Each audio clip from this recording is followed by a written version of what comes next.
Hey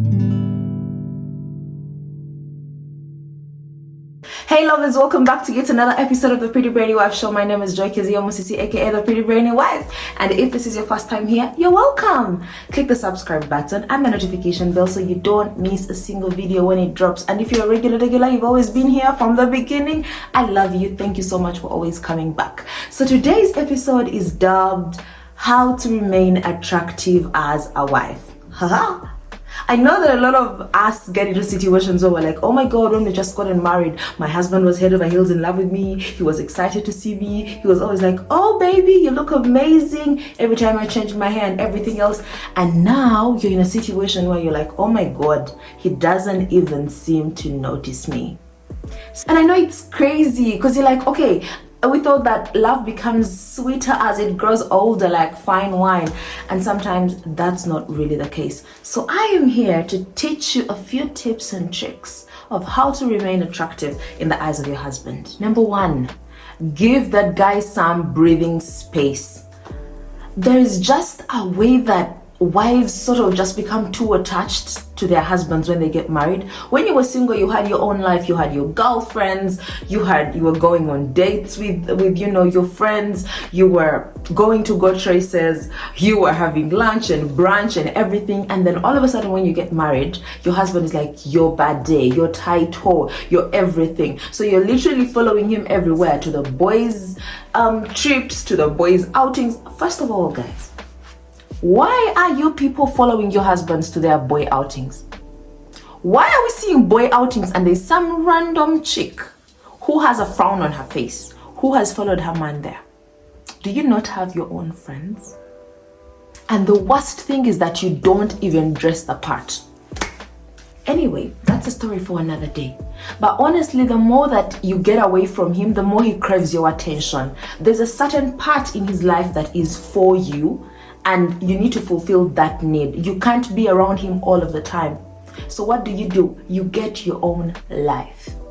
Get your own activities. Get your own friends. Get back to the drawing board. One of my guy friends tells me there was this time they had like this guy outing and they planned it for a very long time, and somehow his wife gets to know about the whole situation. They were just like newly married, like 1 year into the marriage. So she gets to find out about the outing, like from the guy's phone and everything else. So you know what she does? She packs herself into the boot of the canasiri kaweche, like she literally just inside the boot.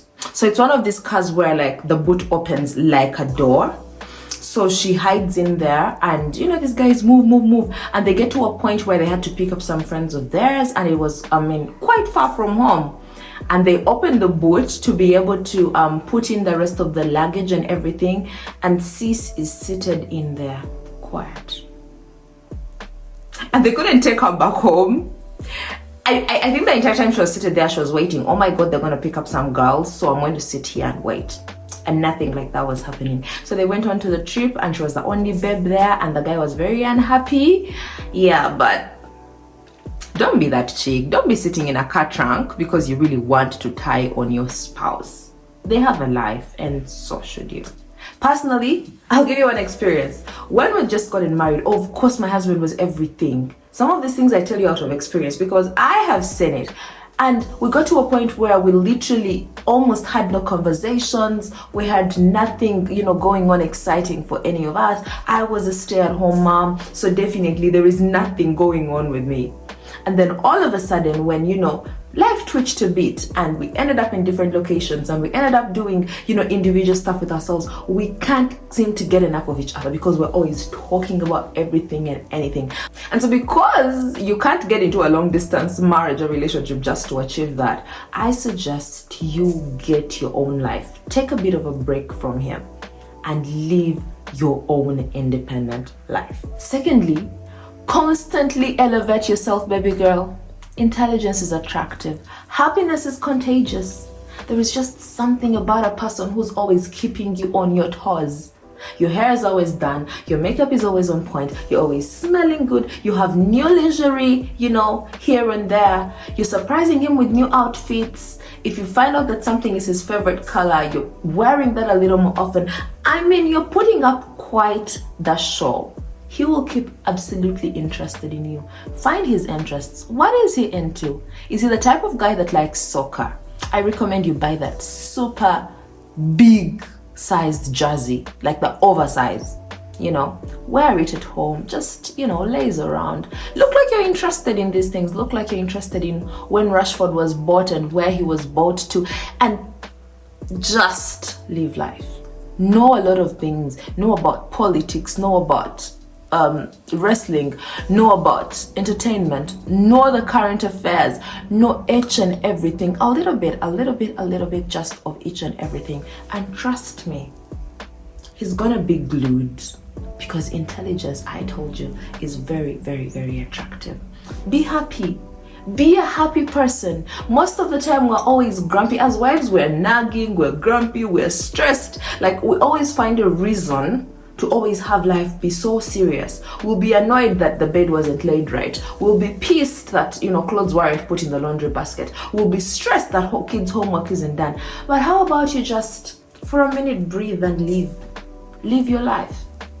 Trust me, you will get his attention when all he sees is a happy-go-lucky person moving around the house and living their absolute best life. Thirdly, be available only when it's important for you to be available. I want you to understand and distinguish your roles in your husband's life. Be a friend when you need to be a friend. Be a wife when you need to be a wife. Be a confidant when you need to be a confidant. There's certain times that our husbands need to tell us things, but we're not in the place of confidant, we're in the place of wife, so we're going to judge them. There are times they want to have fun with us, but we're in the place of confidant and we're not in the place of friend. And so it becomes really difficult if you cannot strike a balance with those things. So be available and show up as who you need to show up when you need to show up as that. Okay, so there are times that me and my husband have had conversations, and sometimes we ask ourselves, who do you need me to be in this conversation? Like, I'm going to tell you something, because I know he likes to fix things a lot. My husband is such a fixer. Anything you tell him, you could just tell him, I have an issue with a friend. He's already like advice mode, so do this, do that. So when we're starting a conversation, I'm like, baby, today I just need you to be a listener. I need you to be my friend, not my husband. So can we have this discussion? So you need to learn to show up as who you need to show up as, and you need to learn to fit in those roles perfectly. Don't be that chick that's wife mode every time. When you need to be flirty and sexy, your wife, you're doing the same ordinary rigid missionary stuff and everything like that, and then he's just confused and he's like, okay, I need to explore all my options with this one wife, but I'm honestly stuck.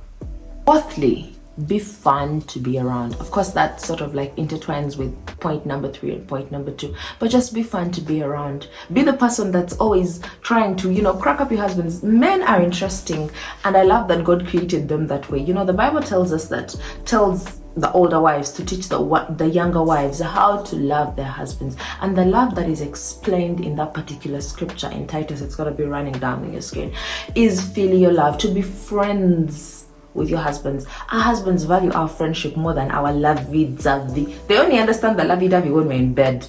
The rest of the time, we need to be bad days. We need to be friends. We need to be able to have conversations without being judged. We need to be able to come up with fun games and fun activities. We need to be flirtatious and sexy and all of those things that, just keep them on their toes, keep them excited.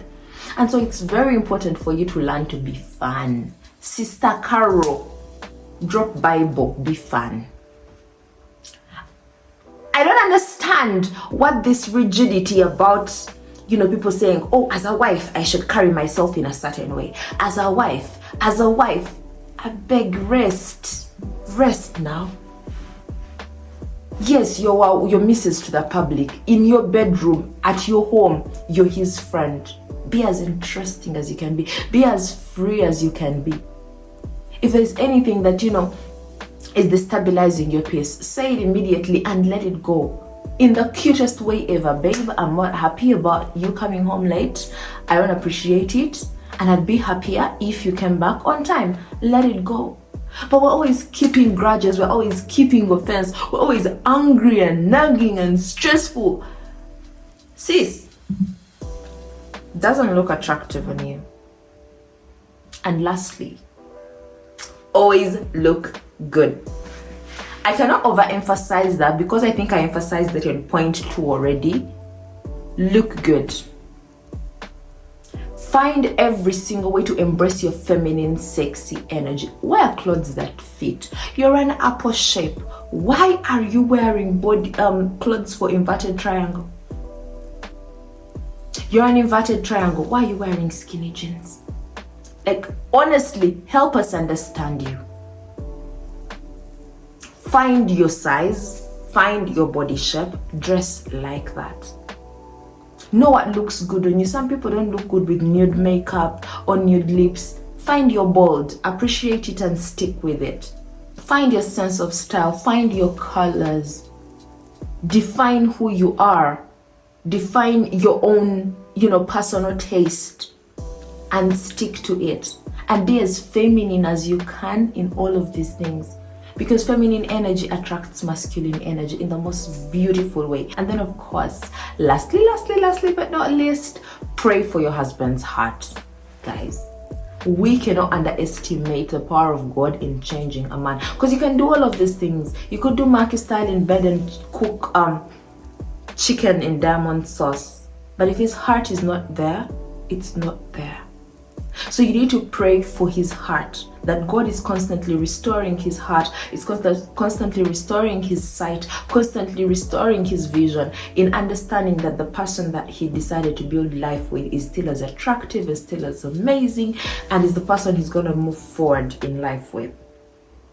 That's been my time here. Let me know in the comments if I missed out something or if there's anything that you learned. Let us discuss in the comments because I am so ready to meet you there. And if you're not following me on any of my socials on TikTok and Instagram, what are you doing, sis? Come follow me there and let's have a good time. I love you. Until next time, bye.